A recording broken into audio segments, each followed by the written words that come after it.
Morning. कैसे हो आप सभी? उम्मीद करती हूँ आप सभी बहुत अच्छे होंगे, स्वस्थ होंगे, मस्त होंगे। आप सभी का बहुत बहुत स्वागत है आपके अपने यूट्यूब चैनल क्यूट फैमिली में।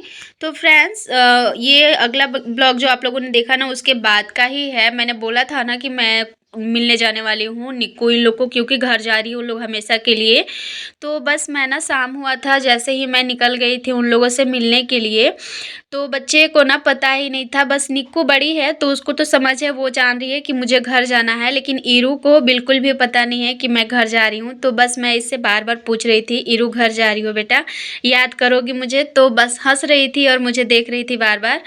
लेकिन बाकी ना बच्चे को क्या पता है, वो तो बस हर दिन की तरह वैसे ही खेल रही थी जैसे हर दिन मैं उन लोग को लेकर जाती हूँ ना खेलने के लिए बाहर। तो बस तीनों बच्चे जिस तरह से इंजॉय करते हैं उसी तरह से कर रहे थे। और मुझे ये देख कर के ना काफ़ी बुरा लग रहा था कि ये दिन लास्ट है इन लोगों का, फिर मेरी बेटी अकेले रह जाएगी। मुझे बहुत ज़्यादा, मतलब मैं उस समय इमोशनल हो गई थी, खास करके ईरू को देख के, क्योंकि वो इतनी अच्छी है ना। मतलब मुझे उसके साथ फील ही नहीं होता कि वो मेरी बेटी नहीं है, बिल्कुल मुझे माँ के जैसा ही मतलब प्यार करती है। जब भी मुझे देखती है ना, दूर से ही आवाज़ लगाने लगती है, खाली पैर हो जैसे भी हो, वापस ना दौड़ी दौड़ी चले चले आने लगती थी। तो मुझे ये सब याद आ रहा था ना, तो मुझे बहुत बुरा लग रहा था। फिर मैंने सोचा कि चलो आज तो लास्ट दिन है, आज मैं कुहू को मिलवा देती हूँ। आगे चाहे जो भी हो, क्योंकि कुहू का ऐसा होता है कि जिसके साथ उसको रहने की आदत लग जाती है ना, जब अचानक से उसका साथ छूटता है तो फिर थोड़ा सा वो अजीब सी हो जाती है। तो बस इसीलिए ना मैं उसको ना सोच रही थी 2-4 दिनों से कि थोड़ा थोड़ा ही दोनों बच्चे को मिलने दूँ, धीरे धीरे आदत छुड़ाऊँ। उसके बाद बहुत ज़्यादा मस्ती किया हम लोगों ने बच्चे के साथ में, और निक्कू को पता था कि मुझे जाना है तो बार बार जाके मुझसे आंटी से गले मिल रही थी। और फिर ये नेक्स्ट डे का है। उन लोग तो रात में, उन लोगों का ट्रेन था 8 बजे, तो उन लोग चले गए। मैं उस समय मिलने नहीं गई थी उन लोगों से, क्योंकि मुझे बुरा लगता है, इसलिए मैं गई ही नहीं। और ये ना लगभग सुबह, मतलब नेक्स्ट डे का है, और ये लगभग 10 बजे का टाइम हो रहा होगा। ये है संडे का ब्लॉग। तो मैंने सुबह में जो भी काम था, नाश्ता वगैरह बनाया था, हम लोगों ने खाना वाना, मतलब नाश्ता ये सब कर लिया है। और उसके बाद अभी बारी आती है, जो मतलब नाश्ते के बाद का जो टाइम रहता है, घर की साफ़ सफाई, बच्चे को नहलाना, बाकी सब काम। तो मैं ना अभी कुहू को पहले नहलाई हूँ, और अभी बाकी बिस्तर ये सब समेटना बाकी है। मेरे हस्बैंड बैठ के पढ़ रहे थे, तो मैंने सोचा कि पहले मैं कुहू को नहला लेती हूँ, उसके बाद फिर मैं ये बिस्तर ये सब ठीक करूँगी। तो इसको नहलाकर तो मैं ले आई हूँ, लेकिन इसका हमेशा का यही रहता है ना कि बच्चे इतनी शैतानियाँ करते हैं, पता नहीं इनमें इतनी एनर्जी रहती है ना। हम थक जाएंगे लेकिन बच्चे कभी नहीं थकते। तो हमेशा का इसका रहता है कि जब भी मैं नहला के लाऊं तो पूरा पलंग पे जो है ना पूरा दौड़ते रहती है। बार बार एक एक चीज़ पहनाती हूँ ना, एक पहनाऊँगी फिर दौड़ेगी, फिर उसको कैसे बुलाओ, यही सब मतलब बार बार उसके साथ करना पड़ता है। और मैं थक जाती हूँ, लेकिन वो बिल्कुल नहीं थकती।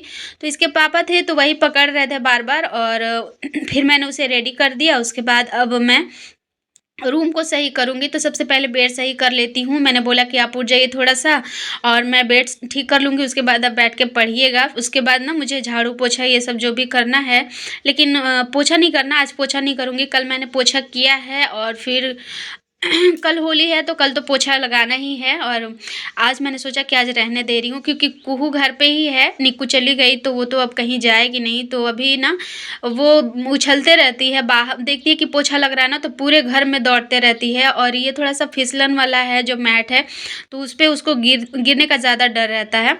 तो यहाँ मैंने बेड ठीक कर लिया है, और दोनों बाप बेटी में लड़ाई हो रहा था इस कुहू के तकिए के लिए। कुहू अपना तकिया किसी को नहीं लेने देती, तो इसके पापा ने ले लिया था ना, इसीलिए बोल रही थी छोड़ो मेरा तकिया छोड़ो, पापा मेरा तकिया छोड़ो। तो इसी तरह से दोनों में झगड़े हो रहे थे। और उसके बाद फिर मैं इधर लग गई झाड़ू करने के लिए, बेड सही कर लिया, और बाकी सब रूम में इधर उधर थोड़ा बहुत सामान फैला रहता है वो मैंने ठीक कर लिया था। तो आज है होलिका दहन, तो आप सभी को होलिका दहन की हार्दिक शुभकामनाएं। लेकिन आप लोग क्या क्या करते हैं होलिका दहन के दिन, बताइएगा कमेंट करके। मैं तो कुछ वैसा खास हमारे यहाँ होता ही नहीं है कुछ होलिका दहन के दिन। तो घर की साफ़ सफाई जो थी वो सब तो मैंने पहले ही कर ली है, तो आज कुछ भी मुझे नहीं करना। और बहुत सारे लोग के यहाँ होता है ना कि होली की तैयारी 4 दिन 5 दिन पहले से होने लगती है। बहुत सारा स्नैक्स ये सब बनता है, बहुत सारे पकवान पहले से ही बन के रखे रहते हैं।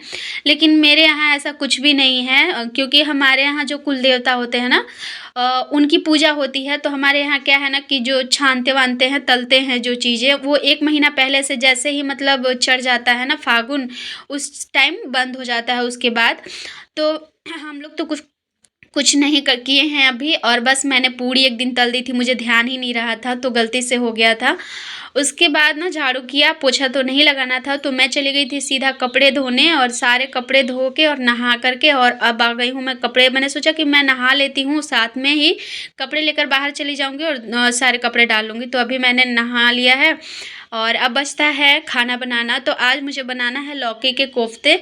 तो रेसिपी आप लोगों के साथ शेयर करूँगी, आगे ब्लॉग में बने रहिएगा। और बहुत ही टेस्टी बनता है ये वाला कोफ्ता। तो आप लोग प्लीज़ ज़रूर देखिएगा, और अच्छा लगेगा तो बताइएगा भी।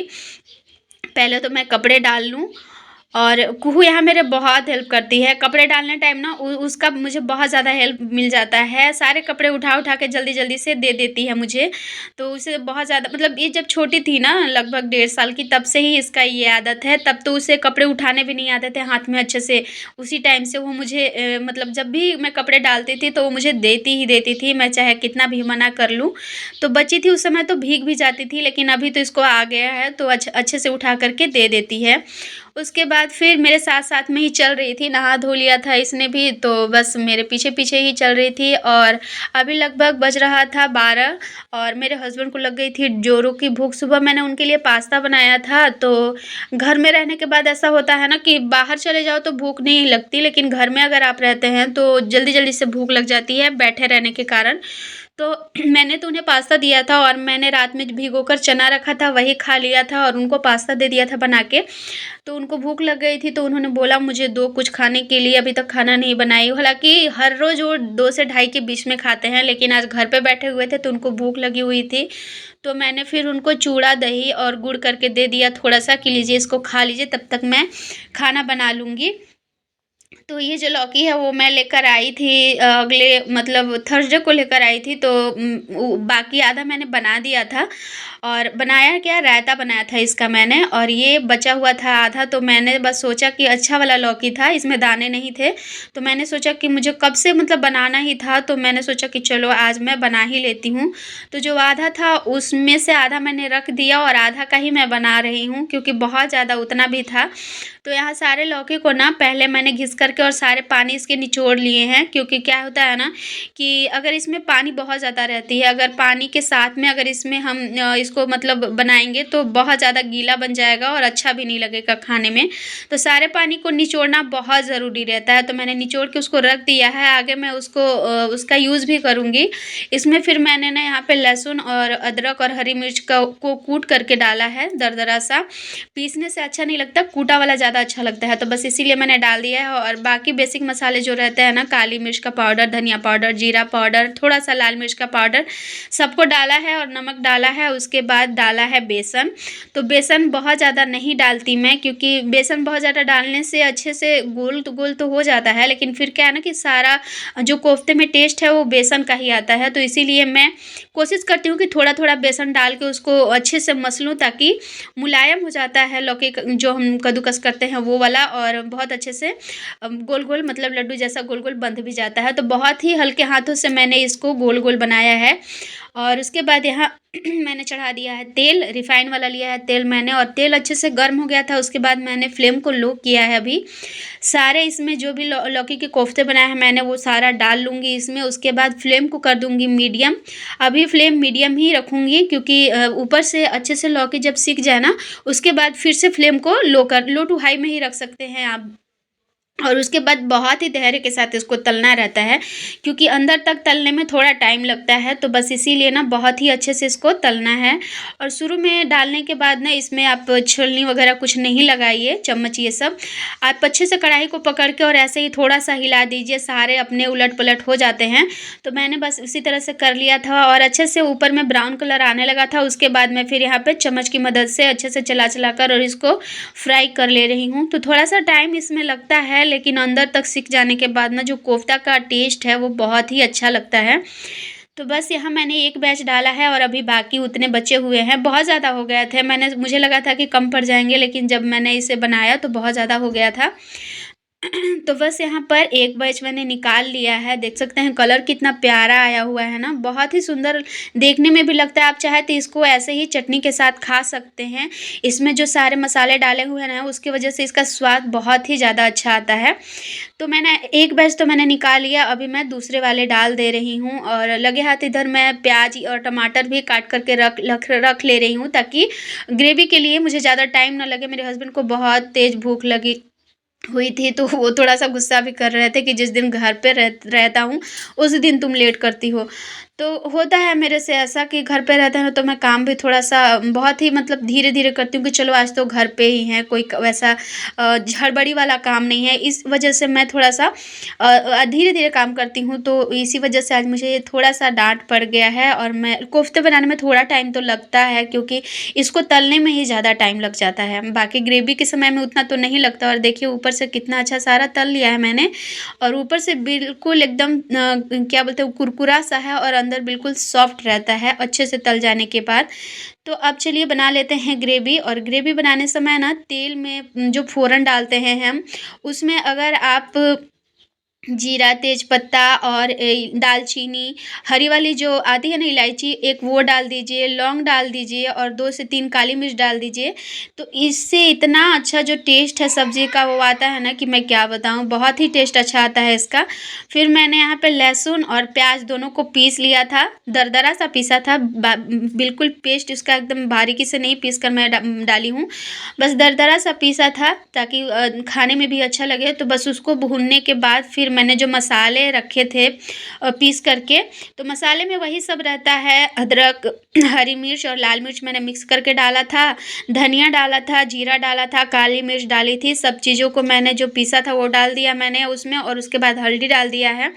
अब इसको भी अच्छे से भून लेंगे, जब तक तेल ना छोड़ दे तब तक अच्छे से भून लेना है। और मैंने टमाटर का प्यूरी बना के रखा है। सारे चीज़ें मैं इसमें पीस कर ही यूज़ कर रही हूँ, क्योंकि ग्रेवी इससे बहुत अच्छी बनती है। तो मसाले ना भून ही चुके थे, तो मैंने यहाँ पे 1 चम्मच बेसन लिया है। बेसन से भी इसका स्वाद ना है बढ़ जाता है, और जो हमारा ये रहता है ना ग्रेवी, वो अच्छा से मतलब थिक बनता है ग्रेवी। तो इसीलिए मैंने ना बेसन भी डाला है। और ये देखिए 2 टमाटर मैंने पीस करके रखे थे, बिल्कुल एकदम पेस्ट बना लिया था अच्छा सा महीन वाला, और उसको भी मैंने डाल दिया है जब बेसन अच्छे से भून गया उसके बाद। और अब उस साथ में मैं नमक डाल दे रही हूँ, ताकि जल्दी से भून जाए, और सबको अच्छे से बस 5 से 10 मिनट लगेंगे भूनने में, क्योंकि टमाटर को भी हमें बहुत अच्छे से भूनना है। तो बस पहले मैं इसको भून लेती हूँ, उसके बाद अब बस लगभग हो ही चुका है। अभी चावल भी मुझे बनाना बाकी है। आप लोग किस तरह से बनाते हैं लौकी के कोफ्ते ज़रूर बताइएगा। मैं तो हमेशा इसी तरह से बनाती हूँ, कभी कभार ही बन पाता है मेरे से, बहुत ज़्यादा नहीं बना पाती, क्योंकि यहाँ लौकी भी उतने अच्छे नहीं मिलते हैं। मैंने पहले भी आप सभी को बताया है, बहुत मुश्किल से, क्योंकि बड़े बड़े साइज़ के यहाँ पे सभी सब्जियाँ रहती है ना, तो जिस वजह से उसमें बीज हो ही जाते हैं। तो कभी कभार अच्छा मिलता है, तो मैं सोचती हूँ कि बना लूँ। तो मुझे मिल गया था, तो इसीलिए मैंने सोचा आज बना ही लेती हूँ फाइनल। और इधर मैंने चावल भी चढ़ा दिया है। और देखिए यहाँ पे ना ग्रेवी में पानी में मतलब उबाल आ गया है। पानी बहुत ज़्यादा मैंने नहीं डाला है, क्योंकि मुझे ग्रेवी जो है वो थिक ही रखना है, और इसका थिक ही ग्रेवी बहुत अच्छा लगता है। फिर उसके बाद ना उबाल आ गया था, मैंने पानी गर्म वाला यूज़ किया है। गर्म पानी डालने से ना बहुत ही अच्छा मतलब इसका टेस्ट भी बना रहेगा, बिल्कुल भी आपको टेस्ट इसका ख़राब नहीं आएगा। उसके बाद जो भी मैंने कोफ्ते तल के रखे थे वो डाल दिया है, कस्तूरी मेथी डाल दिया है, और गर्म मसाला डाला है। बस उसको डालने के बाद लो फ्लेम पर मैंने पका लिया है 3 से 4 मिनट, और ये हमारा बन कर के रेडी है। लौकी का कोफ्ता देख सकते हैं कितना अच्छा थिक ग्रेवी भी बना है, बहुत ज़्यादा तेल मैंने यूज़ नहीं किया है, आप चाहें तो कर सकते हैं। उसके बाद ना हम लोग खाना वाना खाए, और मैं थोड़ा बहुत ज़्यादा थक गई थी, तो मैं खाना खाने के बाद ना सो गई थी। फिर ये ना शाम का टाइम है, लगभग मतलब सोई क्या 1.5 घंटा मैं सो गई थी। उसके बाद मैं उठी तो मेरे हस्बैंड गए थे मार्केट।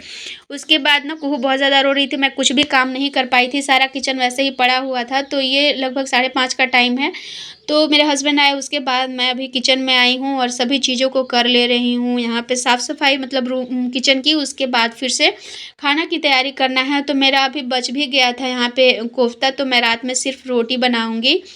और गैस वैस साफ़ करना है, सब अभी मैं क्लीन कर लेती हूँ। लेकिन चलिए आप सभी को अभी यहीं पे बोलती हूँ बाय बाय। ब्लॉग को करते हैं यहीं पे एंड। उम्मीद करती हूँ आज का ब्लॉग आप सभी को अच्छा लगा होगा। अगर अच्छा लगा हो ब्लॉग में कुछ भी तो प्लीज़ लाइक ज़रूर कर दीजिएगा। चैनल पर नए होंगे तो सब्सक्राइब करके मुझे सपोर्ट ज़रूर कीजिएगा फ्रेंड्स। और कमेंट करके ज़रूर बताइएगा कि आप लोगों को हमारा ब्लॉग कैसा लगता है। चलिए मिलते हैं आप सभी से नेक्स्ट ब्लॉग में, तब तक के लिए बाय बाय।